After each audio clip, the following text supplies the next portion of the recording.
नमस्ते, अभिवादन आपका इनोसेंट इन्वेस्टर के इस नए वीडियो में आपके लिए डिस्क्लेमर। उसके बाद बात करेंगे यस बैंक की। यस बैंक की आज जो बात है वो अच्छी नहीं है, जो न्यूज़ है वो अच्छी नहीं है। जो भी एक्सप्लेनेशन देंगे आपको प्राइस का एक्सप्लेनेशन देने से पहले, चार्ट का एक्सप्लेनेशन देने से पहले चलते हैं सीधे न्यूज़ पर। Yes Bank shares fall 2%, Kotak reinstates coverage with a sell call. इसका मतलब आप समझ रहे हैं, कोटक ने शुरू किया है इन पे कवरेज और कहा है कि हम इस स्टॉक को बेच देना पसंद करेंगे, क्योंकि ये स्टॉक जहां ट्रेड कर रहा है वो बहुत हैवी प्रीमियम पे ट्रेड कर रहा है। 40% की प्रीमियम बहुत ज़्यादा होती है। इस स्टॉक को वो 10 रुपये पर देख रहे हैं। टारगेट उन्होंने 10 रुपये का दिया है। ये बहुत बहुत बहुत बुरी न्यूज़ है। ऐसा क्यों कहा उन्होंने, हम एक्सप्लेन करना चाहेंगे आपको। देखो, आगे बढ़ने से पहले एक चीज़ मैं आपको बताना चाहूँगा बिल्कुल सिंपल भाषा में, कि आपके सामने हर वो तथ्य होना चाहिए जो पॉसिबल हो सकता है एक स्टॉक के लिए। मैं कोई नहीं होता आपको बोलने वाला कि आप खरीद लो, मैं कोई नहीं होता आपको बोलने वाला कि आप बेच दो। मैं अपना पॉइंट ऑफ व्यू दूंगा। जैसे कि इस वक्त मेरी यस बैंक में इन्वेस्टमेंट है, ठीक है, कितनी है कैसे है उसके लिए आपको पुरानी वीडियोस देखनी होंगी। लेकिन अभी अगर मेरी इन्वेस्टमेंट है तो वो मैं एज अ डिस्क्लेमर मुझे बताना चाहिए। अगर मैं आपको कोई चीज़ गाइड कर रहा हूँ तो एज अ डिस्क्लेमर आपके सामने होनी चाहिए कि हाँ, मेरा पर्सनल वेस्टेड इंटरेस्ट हो सकता है इस स्टॉक में या फिर नहीं।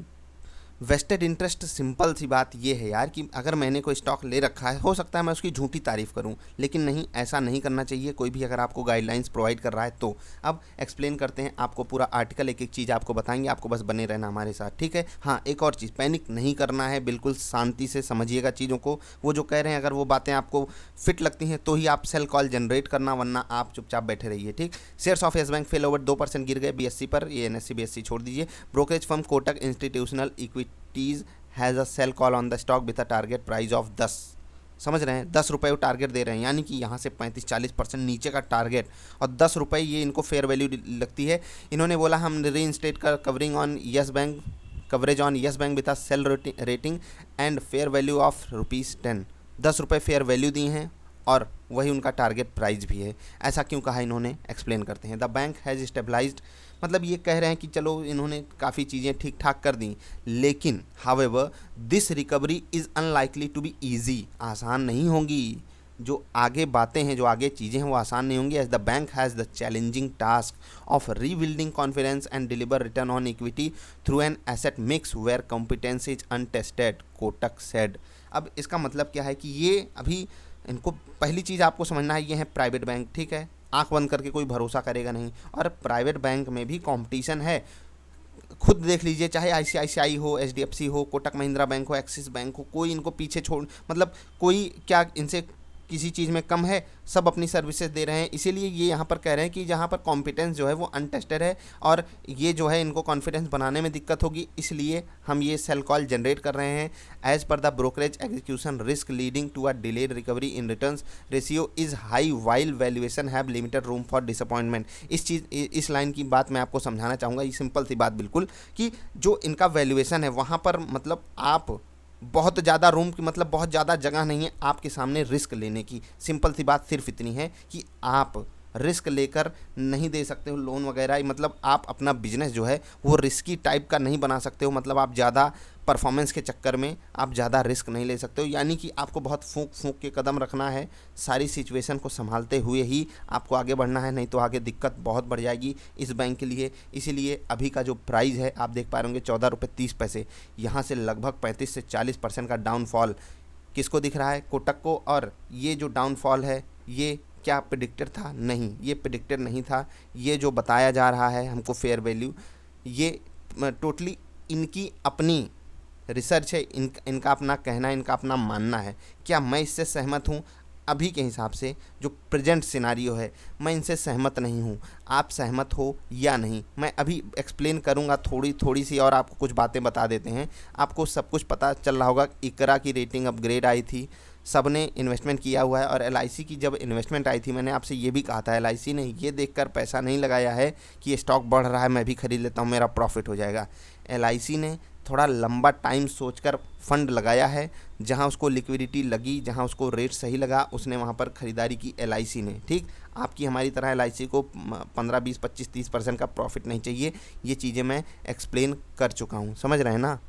अब इस आर्टिकल से आगे बढ़ने से पहले एक चीज़ आपको दिखाना चाहूँगा, जो ये कह रहे हैं, वी आर क्वाइट सरप्राइज्ड, हम अचंभित हैं, at the premium valuation that yes bank is trading at in the market despite it's recent history. ये कह रहे हैं कि हम अचंभित हैं कि इतने प्रीमियम पे यस बैंक ट्रेड कैसे कर रहा है। अब थोड़ा जो बड़े बड़े टारगेट दे रहे थे उनको ज़रा पकड़ के लाइएगा आप, और यहाँ पर जो कही जा रही है बातें ये दिखाइएगा और उनको बताइएगा क्या ये कुछ गलत कह रहे हैं क्या। देखो, मैं इनकी बातों से तो सहमत हूँ, लेकिन ये जो कह रहे हैं कि 40% के प्रीमियम पे यस बैंक को नहीं ट्रेड करना चाहिए, देखो पहली चीज़ आपको देखनी होगी कि कुछ ना कुछ, मतलब कुछ ना कुछ प्रीमियम पे तो यस बैंक को ट्रेड करना चाहिए। आपको पता होगा मुझे कितना प्रीमियम पसंद है, जो लोग मेरी पुरानी वीडियोस को देखते आ रहे होंगे, इनके हिसाब से जो ये 10 रुपये का टारगेट है वो मुझे फीजिबल नहीं लगता है प्रेजेंट सिनारियो में। आप बताइएगा, जो बड़े टारगेट देते हैं आपको ये सवाल उनसे भी पूछना है कि कोटक ऐसा क्यों कह रहा है, समझ रहे हैं। और आपको खुद अपने तरफ से भी डेवलपमेंट्स दिखानी है, अपनी रिसर्च भी करनी है, अपने तरीके अपनाने हैं कि करना क्या है। ठीक, ज़रूर ध्यान दीजिएगा इस आर्टिकल पे, हो सकेगा इसका लिंक मैं दे दूंगा डिस्क्रिप्शन में। बाकी आप मनी कंट्रोल की वेबसाइट पर जाकर ये आर्टिकल ज़रूर पढ़िएगा। आते हैं चार्ट पर, आप देख रहे होंगे 3 दिन से लगातार गिरावट जारी है, ऊपर के लेवल पे ठीक ठाक लोग फंसे हैं क्योंकि यहाँ वॉल्यूम बहुत बड़ा हुआ है। ये बड़े वॉल्यूम के कारण मैं कहता हूँ कि ऊपर के इस लेवल पे लोग फंसे हैं, क्योंकि क्वेरीज भी आती हैं, वॉल्यूम भी दिखता है, तो सारी सिनेरियो कन्फर्म हो जाते हैं। ठीक, ये तो डेटा हो गया। अब आपको करना क्या है, क्या स्टॉप लॉस, क्या कुछ टारगेट वगैरह ढूंढने लगना है? नहीं, अभी भी इसके लिए 14 रुपये बढ़िया सपोर्ट का काम करेगा। तो आपको ध्यान सिर्फ 14 रुपये पे देना है अभी के हिसाब से। Present scenario, technical analysis, fundamental analysis की अब बात कर लेते हैं। सिनारियो जो भी है बैंक के लिए आगे के सिचुएशन में, जिस हिसाब से बैंक ने अपने रिजल्ट वगैरह दिखाए हैं, जिस हिसाब से इनका कॉन्फिडेंस है, इनके सीईओ साहब का कॉन्फिडेंस है, वो जो बातें हमको एक्सप्लेन कर रहे हैं उस हिसाब से हम बैंक पे ट्रस्ट कर सकते हैं। ठीक, रही बात प्राइस के मूवमेंट की, ये पर्सनल चॉइस हो सकती है कि आपका टारगेट, आपका स्टॉप लॉस कहाँ है, और दूसरी चीज़ आपका रिस्क एपेटाइट कितना है, आप कहाँ लेकर कितना झेल सकते हो, आप कितना लॉस बुक कर सकते हो, या फिर आप कितने प्रॉफिट के लिए इस स्टॉक में बने हुए हो। अब आई होप कि आपको एक चीज़ तो क्लियर हो गई होगी कि जो आपको 30 का, 60 का, 120 का, कुछ लोग तो 600 का भी टारगेट देते थे यार। शर्म नहीं आती ऐसे लोगों को, पता नहीं कहाँ से, मतलब सारी चीज़ें पता होने के बावजूद रिटेल इन्वेस्टर को वो शुद्ध गया गुजरा एकदम, वो कहते हैं ना, अपनी देसी भाषा में कुछ कहते हैं उसको, महाबेवकूफ़ जिसको कहा जाता है, वो समझते हैं रिटेल इन्वेस्टर को ये लोग। 600, 300, 200, 100, 50 ऐसे ऐसे टारगेट दे देंगे। मैं पहले ही एक्सप्लेन कर चुका हूँ कि क्यों आपको 30 और 60 के चक्कर में नहीं पड़ना चाहिए, वो भी बहुत दूर की खेती है। और फिर भी आप लोग कूद फांद के स्टॉक जब लेते हो, तो मुझे तकलीफ़ हो या ना हो, लेकिन आपके प्रॉफिट एंड लॉस स्टेटमेंट में तकलीफ़ ज़रूर बढ़ जाती होगी, ये मुझे पता है, क्योंकि मैंने इन्वेस्टर का बिहेवियर देखा है ना इस बाज़ार में, काफ़ी लोगों को देखा है, परखा है, समझने की कोशिश की है, वो लोग ऐसा ही रिएक्शन देते हैं। अब मैं क्या कह रहा हूँ, इस कोटक वाली एनालिसिस पे मैं कहाँ खड़ा होता हूँ। देखो यार, मुझे भी इस वक्त जो वैल्यूएशन लग रहा है यस बैंक का, वो सही नहीं लग रहा है। मतलब प्रेजेंट सिनारियो में अगर मुझे वैल्यूएशन सही लग रहा होता तो मैं आपको पिछले जो कई सारी वीडियोज़ में मना किया हूँ, नई खरीदारी मत करो मत करो मत करो मत करो, क्यों मना करता? क्योंकि मुझे भी वैल्यूएशन नहीं सही लग रहा है। मैं अपनी रिसर्च की बात कर रहा हूँ, कभी मैं अपनी वीडियोज़ में ये बात नहीं बताता। ये वैल्यूएशन मुझे भी नहीं पसंद है यस बैंक का, जो जहाँ पर अभी है। यहाँ से कम 20-25% की गिरावट पे ही, समझ रहे हैं ना, आपको रेट पता चल गया होगा। वहीं पर मुझे यस बैंक का वैल्यूएशन प्रेजेंट सिनारियो में, मैं सिनारियो को भी कंसीडर कर रहा हूँ, याद रखिएगा इस चीज़ को, प्रेजेंट सिनारियो में यस बैंक मुझे यहाँ से 20-25% नीचे पसंद है। अब आगे क्या है, आगे ये है कि अगर मुझे मिलता है तभी मैं ख़रीदारी इनिशिएट करूँगा, वरना नहीं करूँगा। चाहे यहाँ से 50% ऊपर चला जाए, मैं नहीं खरीदूँगा। अब इसका ये मतलब नहीं अगर ऊपर चला गया मैं यस बैंक कभी लूँगा ही नहीं, नहीं। अगर मैं इनका रिजल्ट देखता हूँ, मुझे रिजल्ट में कुछ अच्छी चीज़ें दिखती हैं, इस स्टॉक की मैं री रेटिंग करता हूँ। मैं प्योरली अपने रिसर्च की बात कर रहा हूँ, जो चीज़ें मैं देखता हूँ उस चीज़ पे मैं इनको री रेट करता हूँ, उस री रेटिंग इनको देता हूँ। उसके बाद मैं फिर से हो सकता है ऊपर के लेवल पे कहीं खरीदने की बात करूँ।